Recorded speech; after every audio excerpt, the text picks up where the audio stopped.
हरि ओम। श्लोक number 686, serial number 2879। 2800 serial number 2879। दक्ष संहिता के अंदर कहते हैं, गुणादश स्नान परस्य साध, गुणादश स्नान परस्य साधो रूपंच तेजंच बलंच शोचम आयुष्यमारोग्यमलोलुप्त्वं दुःस्वप्ननाशश्च यशश्च मेघा। स्नान की यहाँ पर महिमा बताते हैं कि 10 प्रकार के यहाँ पर गुण बताए स्नान से। कौन कौन से? तो प्रथम बताया है इस रूपम, प्रथम स्नान करने से मल, शरीर के ऊपर का मैल दूर होने से इसका रूप के अंदर वृद्धि होती है। दूसरा है तेजम, तेजस, तेज को ये कहते हैं कि यहाँ पर स्नान करने के बाद में रूप में भी वृद्धि होती है, साथ तेजस्विता है, इसमें स्फूर्ति आ जाती है। बलम, स्फूर्ति आने से बल इसका बढ़ जाता है। और पवित्र भावना, स्नान के बाद कोई ऐसा व्यक्ति नहीं है कि जिसके अंदर पवित्र भावना है, एक पवित्र भावना आ जाती है। इसके बाद आयुष्म आरोग्य मलोलुप्तम, इसका आयुष के अंदर वृद्धि होती है,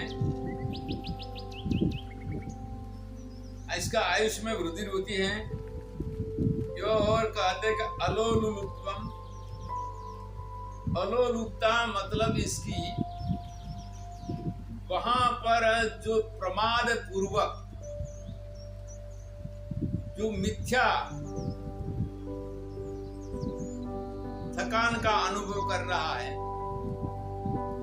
और कार्य के लिए वहां पर आलस से इसकी बढ़ने की जो इच्छा नहीं होती थी, वो इसको कहते अलोलुप्तम। दुःस्वप्न नाश, स्वप्न भी स्नान करके सोएगा तो स्वप्न भी अच्छा आएगा, दुःस्वप्न का नाश हो जाता है। और साथ साथ यश, ऐसा पवित्र व्यक्ति जो स्नान करते पवित्र रहते हैं तो इसका यश भी बढ़ जाता है। और यश बढ़ने से व्यक्ति की समाज में काफी आदर होता है। श्लोक नंबर 687, सीरियल नंबर 2880, वामन पुराण में कहते हैं, आत्मा नदी संयम पुण्य तीर्था सत्योदका शील तटादयोर्भि तत्राभिषेकं कुरु पाण्डुपुत्र न वारिणा शुद्ध्यन्ति चान्तरात्मा। आत्मा नदी, आत्मा रूपी जो नदी है, आत्मा का यहाँ पर लक्ष्यार्थ है अंतःकरण। वो अंतःकरण रूपी नदी के अंदर संयम रूपी पुण्य तीर्थ है। इसके अंदर संयम ही इसका तीर्थ है, क्योंकि अंतःकरण अगर बहिर्मुख होकर विषयानुमुखी बनेगा, प्रमादी बनेगा, तो ये तीर्थ वहां पर इसके अंदर नहीं दिखेंगे। तो जब संयम, ऐसा व्यक्ति के अंदर संयम जब आ जाता है तो संयम जो है, संयम इसका वहां पर तीर्थ बन जाता है। और सत्य रूपी पानी है, सत्योदका शील तटादयो भी, सत्य है इसका पानी है, और शीलता है, शीलता मतलब चारित्र्य, चारित्र है वो इसका तट है। तो वहां पर कहते हैं युधिष्ठिर जी को, तत्राभिषेकं करु पांडुपुत्र न वारिणा शुद्ध्यति चांतरात्मा। ऐसा अंतर्मुख बन के आत्मा नदी के अंदर अगर आप अभिषेक करोगे, श्रवण मनन निधि ध्यान वाला, इसी से अंतर आत्मा शुद्ध होगा। बाह्य तीर्थों के से आपको पुण्य मिलेगा, परंतु इससे अंतःकरण की शुद्धि नहीं होगी। अंतःकरण की शुद्धि स्वयं करना होगा। श्लोक नंबर 688, सीरियल नंबर 2883। स्थाणुरयं भारहर किलाद्भुत अदित्य वेदं न विजानाति योऽर्थं यो अर्थज्ञस्तत् फलं भद्रमश्नुते न कामेति ज्ञानविधूत पाप्मा। यहाँ कहते हैं स्थाणुरयं भारहर किलाद्भुत, जो वेद को पढ़कर अर्थ नहीं जानता वह केवल मोक्ष होने नहीं जानता, वह केवल बोझा उठाने वाला जड़ है। यहाँ पर वेद का अर्थ के विषय के ऊपर बहुत बात देते हैं। वेद का जो भी कर्मकांड करते हैं जैसे और रुद्राभिषेक करते हैं, तो यहाँ पर प्रत्येक वेद मंत्र का हमें अर्थ ज्ञान होना चाहिए,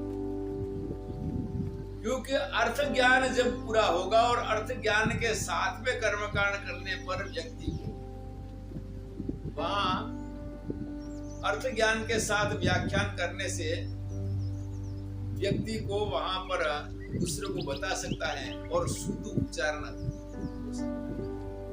जब तक अर्थ का पूरा पता नहीं है और अंदाज से उच्चारण करता है तो वहां पूरा शुद्ध उच्चारण कभी भी नहीं हो सकता। इसीलिए विद्वानों को जो वेदांत से दर्शन से भी जो आचार्य पीएचडी है, उनको भी वहां वेद अर्थ के लिए, रुद्रिका अर्थ के लिए अवश्य कोशिश करना चाहिए। और जिसके अंदर शिव नारायण शास्त्री जी की पुस्तिका बाहर पड़ी हुई है, वो हरियाणा से आपको मिल जाएगी, मिल सकती है। तो ये करके वेद अर्थ जानना मुख्य है। वेद पढ़ के भी जो अर्थ नहीं जाना थी, वेद पढ़ के जो अर्थ नहीं जानता, वो केवल बोझा ढोलने के बराबर है। वह सब प्रकार के कल्याण को यो अर्थज्ञस्तत् फलभद्रम मस्ते, जो अर्थज्ञ है इसका अच्छा फल प्राप्त कर सकता है। नाकमेति ज्ञान विमूढ़ पापना, जो यहाँ पर नाकमेति स्वर्ग, ऐसे स्वर्ग के अंदर व्यक्ति अगर वहां पर कोई भोग वासना है तो इस अर्थ सहित वेद का पाठ करने से इसको स्वर्ग की प्राप्ति हो गई और स्वर्ग की प्राप्ति होकर वहां पर स्वर्ग के अंदर बहुत लंबा समय सुख मिलेगा। सीरियल श्लोक नंबर 689, सीरियल नंबर 2884। कोलाहले काककुलस्य जाते विराजते कोकिल कुंजितं किं परस्परं संवदतं खलानां मौनं विधेयं सततं सुधिभिः। कोलाहले काककुलस्य जाते, कौवा के कुल के अंदर का कोलाहल करते हैं।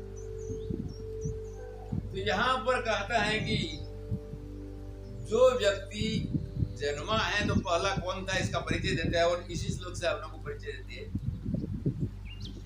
तो स्वर्ग से जो व्यक्ति आया है,